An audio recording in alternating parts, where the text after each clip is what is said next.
Toppers club IAS academy में आपका स्वागत है। टीजीटी पीजीटी की जो तैयारी करने वाले छात्र हैं, यूपीएससी और यूपीपीसीएस की तैयारी करने वाले छात्र हैं, उनके लिए इतिहास की श्रृंखला को बढ़ाते हुए आज हमारा जो टॉपिक है वो वैदिक साहित्य है। इससे पहले वाले वीडियो में मैंने आर्यों का विस्तार बताया, आर्यों का क्षेत्र बताया और किस तरह से उन्होंने पहले गंगा से पहले अपना विस्तार किया था और फिर उन्होंने बंगाल तक और विंध्याचल पर्वत श्रेणी तक अपना विस्तार कर लिया था। आज हम पढ़ेंगे वैदिक साहित्य। तो वैदिक साहित्य के अंतर्गत केवल 4 आते हैं। बहुत से बच्चे गलत कर देते हैं, जैसे पुराण उसमें या महाभारत या रामायण उसको शामिल कर लेते हैं, ऐसा नहीं है। वैदिक साहित्य के अंतर्गत केवल 4 आते हैं। कौन कौन से आते हैं? वेद आते हैं, ब्राह्मण आते हैं, आरण्यक आते हैं, उपनिषद आते हैं। वीडियो को शुरू से लेकर एंड तक देखिएगा। साथ ही आपको अगर आप हमारे चैनल पर पहली बार आए हैं तो चैनल को सब्सक्राइब कर दीजिएगा और अपने मित्रों को इसके बारे में बताइएगा। अगर आपको ये वीडियो अच्छा लगता है तो इसकी पीडीएफ और इसके जो नोट्स हैं, इसके जो टेस्ट हैं, वो केवल हमारे मोबाइल एप्लीकेशन पर मिलेंगे। वहाँ इसको आपको थोड़ा पेड करना पड़ेगा, बाकी क्लास आपको फ्री है, लेकिन जो टेस्ट है और आपके जो पीडीएफ नोट्स हैं वो आपको हमारे मोबाइल एप्लीकेशन पर ही मिलेंगे। वो थोड़ा पेड वर्जन है। अगर आप उसे ख़रीदना चाहते हैं तो नीचे डिस्क्रिप्शन बॉक्स में लिंक दी हुई है, वहाँ से आप परचेज कर सकते हैं। देखते हैं वैदिक साहित्य में वेद। तो देखिए, वेद का अर्थ होता है जानना, ठीक है। और वेद हमारे कितने हैं? वेद हमारे 4 हैं। और ये 4 वेद कौन कौन से हैं? सबसे पहले और आता है वो ऋग्वेद है, ये जो कि भारत का ही नहीं विश्व के प्राचीनतम ग्रंथों में से एक माना जाता है और सबसे प्राचीनतम वेद है। दूसरा आता है यजुर्वेद। कौन सा? यजुर्वेद। और तीसरा आता है आपका वेद है सामवेद और चौथा आपका होता है अथर्ववेद, ठीक है। अब यहाँ पर देखना है कि जो 3 हैं, ऋग्वेद, यजुर्वेद और सामवेद, ठीक, इन तीनों को वेद त्रयी कहा गया है। वेद त्रयी कहा गया है, ध्यान रखिएगा। और जैसे कहा गया था कि इनकी रचना देवताओं के द्वारा हुई है, अर्थात ये किसी मनुष्य के द्वारा नहीं रचे गए हैं, देवताओं के द्वारा, ईश्वर के द्वारा ये ऋषियों के दिमाग में ये सूक्त डाले गए। इस तरह से इनका उद्घाटन हुआ। तो जब देवता अजर अमर हैं, इसीलिए इन्हें क्या कहा गया है? अपौरुषेय कहा गया है। अपौरुषेय कहा गया है, ठीक है। तो और साथ ही इनको संहिता भी कहा गया है। क्या कहा गया है? वेदों को संहिता भी कहा गया है। लेकिन वेद त्रयी में आपका अथर्ववेद शामिल नहीं है। तो आप यहाँ देख लिए होंगे, ऋग्वेद, यजुर्वेद और सामवेद है। अब देखते हैं ब्राह्मण ग्रंथ हैं। और ब्राह्मण ग्रंथों की अगर हम बात करें तो जो वेदों की व्याख्या करने के लिए जो ग्रंथ रचे गए उन्हें ब्राह्मण ग्रंथ कहते हैं। अर्थात वेदों की रचना करने के लिए जो गद्य की रचनाएं की गई उन्हें क्या कहते हैं? ब्राह्मण कहते हैं। ब्राह्मण, प्रत्येक वेद का एक ब्राह्मण है, ठीक है। प्रत्येक वेद का एक ब्राह्मण है, जो मैं अगली टेबल बताऊंगा। आरण्यक का मतलब होता है, आरण्यक मतलब होता है जंगल, ठीक है। तो जो ऋषि मुनि और जो विद्वान लोग हैं, तर्क चिंतन वाले लोग थे, जो जंगलों में जाकर के उन्होंने अपनी थीसिस को आगे बढ़ाया, सोचा, चिंतन परंपरा को आगे बढ़ाया और जो ग्रंथों की रचना हुई उन्हें हम आरण्यक कहते हैं। ध्यान रखिएगा, आरण्यक का मतलब सीधा सीधा अर्थ है कि जो ज्ञान दर्शन है, जो हिंदुइज्म का जो दर्शन है, जो वैदिक का जो दर्शन है, उसका आरंभ आरण्यक से माना जाता है। ये बहुत महत्वपूर्ण प्रश्न है। ये पूछ ले कि जो वैदिक संहिता है या वैदिक जो धर्म है उसका जो दर्शन का आरंभ कहाँ से, किन ग्रंथों से हमें प्राप्त होता है और कहाँ से आरंभ माना जाता है, तो ये आपका आंसर हो जाएगा आरण्यक है। उपनिषद, उपनिषद का अर्थ होता है गुरु के समीप बैठकर लिया गया ज्ञान। अर्थात ये वेदों के चौथा हिस्सा भी है, इसीलिए इनको क्या कहते हैं? वेदांत भी कहा जाता है। और ये क्या है? गुरु के समीप बैठ करके जो ज्ञान लिया जाता है उसे हम क्या कहते हैं, उपनिषद कहते हैं। उपनिषदों के बारे में एक बहुत लंबी श्रृंखला है, मैं इनको बहुत डिटेल में पढ़ाऊंगा।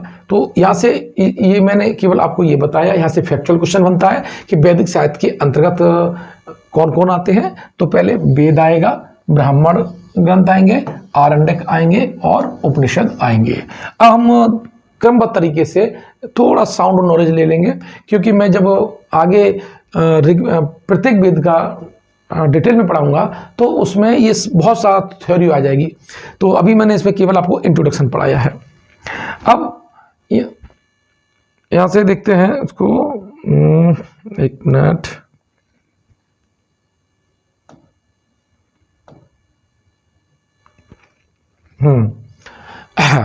अब देखिए ये जो वेद है, ठीक है, ये टेबल मैंने बनाई है, टेबल को आप नोट करेंगे और समझेंगे भी है।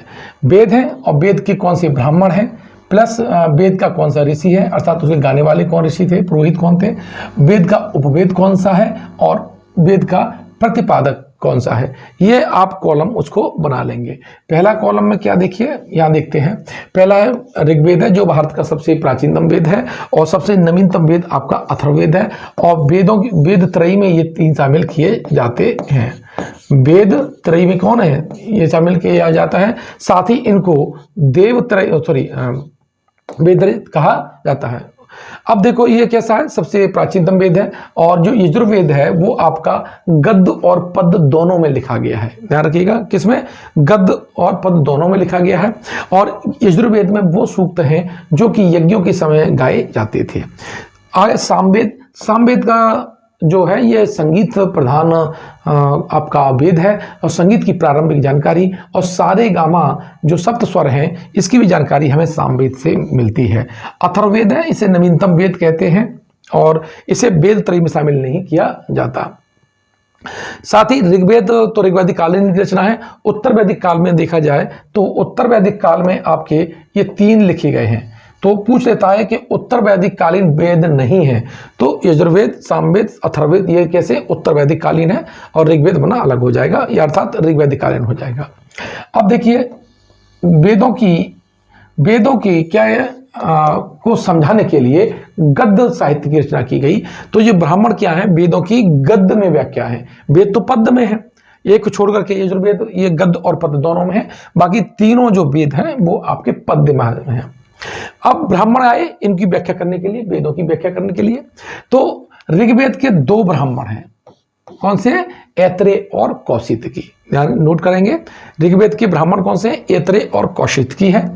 जबकि इसे ऋषि क्या है, होत्री हैं। अर्थात जो ऋग्वेद के ऋचाओं को गाते थे उन ऋषियों को होत्री कहा जाता था। इसीलिए ऋग्वेद को क्या कहा जाता है, ऋग्वेद को होत्री वेद भी कहा जाता है। ऋग्वेद को होत्री वेद भी कहा जाता है। अब इसका उपवेद की बात करें तो इसका जो उपवेद है वो आयुर्वेद है, और जो ऋग्वेद है इसके जो प्रतिपादक हैं वो ब्रह्मा हैं। लेकिन एक बात समझ लीजिएगा, जो ऋग्वेद के प्रतिपादक ब्रह्मा हैं और इसमें सबसे ज्यादा जो मंत्र आए हैं वो इंद्र के आए हैं, और वो भी है 250। दूसरे नंबर पे अग्नि के आते हैं, वो है आपके 200। लेकिन और महत्वपूर्ण प्रश्न यहां से बन जाता है कि ऋग्वेद की जो उपासना है वो अग्नि की उपासना से है, अग्नि की स्तुति से ये आरंभ होता है। तो यहाँ पर आप इंद्र नहीं लगाएंगे, इंद्र वहाँ पर सबसे ज़्यादा उसके सूक्त है, इंद्र के वहाँ पर आ जाता है, प्रमुख देवता भी इंद्र है। लेकिन अगर ये बात आ जाए कि ऋग्वेद की स्तुति किस देवता से की गई है, तब उसका आंसर आपका अग्नि हो जाएगा। अब आए यजुर्वेद है, यजुर्वेद जिसे गद्य और पद्य दोनों में लिखा गया है। और जो यज्ञ होते थे, कर्मकांड जब बढ़ गए तो यज्ञ भी बढ़े, तो वहां पर जो मंत्र बोले जाते थे वो उनका संकलन यजुर्वेद में किया गया है। इसके भी दो क्या हैं, इसके दो ब्राह्मण ग्रंथ हैं, शतपथ और तैत्तिरीय। शतपथ ब्राह्मण सबसे बड़ा ब्राह्मण ग्रंथ माना जाता है। इसके जो ऋषि हैं वो अध्वर्यु हैं, यानी यजुर्वेद के ऋषि अध्वर्यु हैं। धनुर्वेद क्या है, इसके जो उपवेद है वो धनुर्वेद है, और इसके प्रतिपादक जो हैं वो विश्वामित्र हैं। तीसरा वेद आता है हमारा सामवेद है, जो गायन से संबंधित है। सारेगामा सप्तस्वर मैंने बताया, ये आपको सामवेद मिलता है। और इसके जो ब्राह्मण है वो पंचविश, षड्विश और जैमिनी है। षड्विश को अद्भुत ब्राह्मण भी कहते हैं। क्या कहते हैं? अद्भुत ब्राह्मण भी कहा जाता है। ये इंपॉर्टेंट प्रश्न है। और इसके जो ऋषि थे, जो गाते थे, उन्हें कहते थे उद्गाता। जबकि उपवेद अगर बात करें तो सामवेद का जो उपवेद है वो आपका गंधर्व वेद है। और इसके जो नारद है, कौन? नारद जो है वो कौन है? इसके प्रतिपादक है। तो सामवेद का मैंने क्या बताया? पंचविश, षड्विश, जैमिनी, ये आपके ब्राह्मण ग्रंथ हैं। ऋषि उद्गाता है। उपवेद क्या है? गंधर्व वेद है। और प्रतिपादक कौन है? आपके नारद हैं। आप इस टेबल को आशा है मुझे आप लिख रहे होंगे, बना रहे होंगे। और जब आप खुद की नोट्स बनाते हैं, फुट नोट बनाते हैं, तो वो एग्जाम में रिवीजन के लिए बहुत महत्वपूर्ण होता है। तो आप उसको जरूर बनाइएगा। अब चौथा वेद मैंने बताया आपको अथर्ववेद है। इसका एकमात्र जो ब्राह्मण ग्रंथ है वो है गोपथ। और इसके ऋषि हैं ब्रह्मा है। कौन है? ऋषि ब्रह्मा है। अब आप कंफ्यूजन प्रतिपादक और ऋषि को लेके हो जाएगा। ये वो मनुष्य हैं वो जो इन वेदों को कर्मकांड के समय, स्तुति के समय बोला करते थे। ये ऋषि हैं, ये पुरोहित है। ध्यान रखना, ये पुरोहितों का नाम है। ठीक है, ये प्रतिपादकों के नाम है। तो जो अथर्ववेद है इसके जो प्रतिपादक हैं वो आपके विश्वकर्मा हैं। जबकि इसका जो उपवेद है वो शिल्पवेद है। और शिल्पवेद को हम आपका स्थापत्य वेद भी कहते हैं। इस तरह से हमने चारों वेदों की साउंड नॉलेज जानी। इसके बाद में प्रत्येक वेद को मैं डिफाइन करूंगा। उसके अलग अलग 4 वीडियो बनेंगे। उसके बाद वैदिक साहित्य लगभग आपका 70% कवर हो जाएगा। फिर उसकी राजनीतिक, आर्थिक, सामाजिक दशाएं और आर्थिक दशाओं की बात करेंगे। तो ये आपके मेंस के लिए बहुत इंपॉर्टेंट हो जाएगा। और साथ ही जब आपका सिविल की देने जाते हैं परीक्षा, तो वहाँ पर कंसेप्चुअली क्वेश्चन पूछे जाते हैं प्रीलिम में, तो वहाँ के लिए भी बहुत महत्वपूर्ण हो जाएगा। अब देखिए, अब हमारा है आरण्यक ग्रंथ। जैसे मैंने बताया कि आरण्यक ग्रंथ वो है जो जंगल में जाकर लिखे गए। और यहाँ से ही जो वैदिक जो धर्म है, इसकी जो ज्ञान की परंपरा है, दर्शन की जो परंपरा है, दर्शन की परंपरा है, वो आरण्यक ग्रंथों से शुरू होती है। तो ऋग्वेद के जो आरण्यक हैं, देखिए अगर ब्राह्मण ग्रंथ के नाम अगर आपको याद है तो आरण्यक ग्रंथों को अपने आप याद हो जाएंगे। तो इसके ऐत्रेय और कौशितकी हैं। यजुर्वेद की कौन है? शतपथ, बृहदारण्यक और तैत्रेय आरण्यक है इसके। और सामवेद के आपके 2 हैं, आपके जैमिनी और छंदोग्य। और अथर्ववेद, यहां से यही क्वेश्चन बनता है, अथर्ववेद का कोई भी आरण्यक ग्रंथ नहीं है। पूछ ले कोई ऐसा कौन सा वेद है जिसका आरण्यक नहीं है, तो वो उसका आंसर हो जाएगा अथर्ववेद। अब यहां से पहुंचे तो हम पहुंचे उपनिषद में। उपनिषद में मैंने आपको बताया कि उपनिषद गुरु के समीप बैठकर लिया गया ज्ञान उपनिषद कहलाता है। और यहाँ पर जाकर के जो वैदिक दर्शन है ये अपने पूर्णता की ओर बढ़ जाता है, चरम पर पहुंच जाता है। और यहाँ पर कर्मकांड यानी यज्ञ जैसी चीज़ों की बजाय दर्शन पर, चिंतन पर ज़्यादा बातचीत हुई। तो वहाँ जो ग्रंथ लिखे गए उन्हें उपनिषद कहते हैं। अर्थात उपनिषद का जो अगर कोई अर्थ पूछ ले तो आप बताएंगे गुरु के समीप बैठ कर लिया गया ज्ञान क्या कहलाता है? उपनिषद कहलाता है। अब उपनिषद को वेदांत भी कहते हैं। क्या कहते हैं? वेदांत भी कहते हैं। और इसे वेदों का ज्ञान कांड भी कहा जाता है। यहाँ पर इसके जो विषय हम बात करें तो उपनिषद में किसकी चर्चा की गई है, किसका चिंतन किया गया है? तो दो लोगों को, आत्मा और ब्रह्मा, इन 2 बिंदुओं पर ज्यादा चर्चा की गई है। इनके बीच क्या रिलेशन है, ब्रह्मा क्या है, आत्मा क्या है, परमात्मा क्या है, और इन दोनों के बीच क्या संबंध होता है। तो इसका जो चर्चा की गई है वो कहाँ की गई है? वो आपकी उपनिषदों में की गई है। अब जो उपनिषद हैं कुछ गद्य में है, कुछ पद्य में है, और कुछ गद्य और पद्य दोनों में है। तो गद्य और पद्य दोनों में है वो 2 ही हैं आपके, केन और प्रश्न उपनिषद। केन उपनिषद और प्रश्न उपनिषद कैसे हैं? गद्य और पद्य हैं। ये प्रश्न पूछा जा सकता है, बहुत इंपॉर्टेंट है। और मुझे लगता है टीजीटी पीजीटी में या अभी जो समीक्षा अधिकारी की का एग्जाम होने वाला है आपका, मुझे लगता है दिसंबर से लेकर फरवरी के बीच में कहीं एग्जाम हो जाएगा। वैकेंसी भी उसकी जल्दी आने वाली है, तो ये आप याद करते रहिएगा। तो यहाँ उसके लिए बहुत इंपॉर्टेंट है।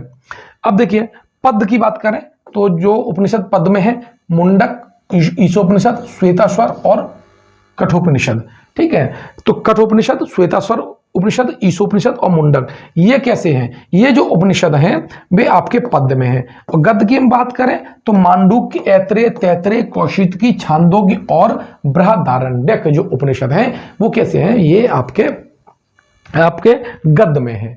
अब यहाँ से आपने देखा होगा सत्यमेव जयते कहाँ से लिया गया है? तो सत्यमेव जो जयते है वो आपका मुंडकोपनिषद से लिया गया है। ये प्रश्न बहुत ज़्यादा पूछा गया है कि सत्यमेव जयते कहाँ से लिया गया है? मुंडकोपनिषद से लिया गया है। यम और नचिकेता के बीच संवाद कहाँ है? तो वो कठोपनिषद में है। यमराज और नचिकेता के बीच में जो संवाद है वो किसका विषय है, कहाँ पर उल्लिखित है? तो उसका आंसर आपका कठोपनिषद हो जाएगा। उपनिषद की हम बात कर लेते हैं तो उपनिषदों की जो संख्या है वो 108 मानी गई है, लेकिन इनके 10 ही पर जो शंकराचार्य ने भाष्य लिखे थे। तो ये दोनों प्रश्न बहुत इंपॉर्टेंट हो जाते हैं कि शंकराचार्य ने कितने उपनिषदों पर भाष्य लिखे, तो उसका आंसर 10 हो जाता है। और उपनिषदों की जो संख्या है तो वो कितनी हो जाती है? 108 हो जाती है। अब देखिए मध्यकाल में जब आ जाते हैं, कहां पर? मध्यकाल में आ जाते हैं तो अकबर एक दारा शिकोह, ठीक है, शाहजहां का लड़का था दारा शिकोह, ठीक है, जिसकी उपाधि थी शाह बुलंद इकबाल, शाह बुलंद इकबाल, ठीक है। तो ये आपको उपाधि याद कर लेनी पड़ेगी। और इन्होंने 52 उपनिषद का, ध्यान रखिए कितने? 52 उपनिषद का क्या कराया था? फारसी में अनुवाद किया था। तो ये बहुत इंपॉर्टेंट हो जाता है कि फारसी में उपनिषदों का जो अनुवाद है वो किसने किया है? वो दारा शिकोह ने किया है। और किस नाम से किया है? तो वो है सिर-ए-अकबर। जानिए सिर-ए-अकबर नाम से 52 उपनिषदों का, कितने? 52 उपनिषदों का फारसी में अनुवाद दारा शिकोह ने किया है। आपने वीडियो को देखा, अगर कोई पॉइंट इसमें आपको न समझ में आया हो तो आप उसमें मुझे कमेंट बॉक्स में दे सकते हैं। साथ ही जो लाइव क्लासेस हैं वो हमारी मोबाइल एप्लीकेशन पर जो शुरू होने वाली हैं, और ये सोमवार से शाम को 8 बजे से लेकर 10 बजे तक मैं इतिहास, मतलब जो जीएस का जो पोर्शन है उसकी मैं लाइव क्लास लूँगा। तो इतिहास मैं आपको वहाँ पर इतिहास, भूगोल और राज्य व्यवस्था 3 सब्जेक्ट की लाइव क्लास मैं लूँगा आपको। और आप नियमित रूप से सोमवार से जो मोबाइल एप्लीकेशन है टॉपर्स क्लब आईएएस एकेडमी पर, वो 8 बजे से शाम को तैयार रहेंगे। अगर आप ये वीडियो फेसबुक पर देख रहे हैं तो हमारे फेसबुक पेज को लाइक कीजिए। अगर आप ये वीडियो YouTube पर देख रहे हैं तो हमारे चैनल को सब्सक्राइब कीजिएगा। अगर किसी भी स्रोत से आपको ये वीडियो प्राप्त होता है तो अपने मित्रों को बताइए, चैनल को सब्सक्राइब कराइएगा ताकि उनको सटीक जानकारी, उपलब्ध जो साहित्य है जिससे सफल हुआ जा सकता है, आप तक पहुंच सके। धन्यवाद।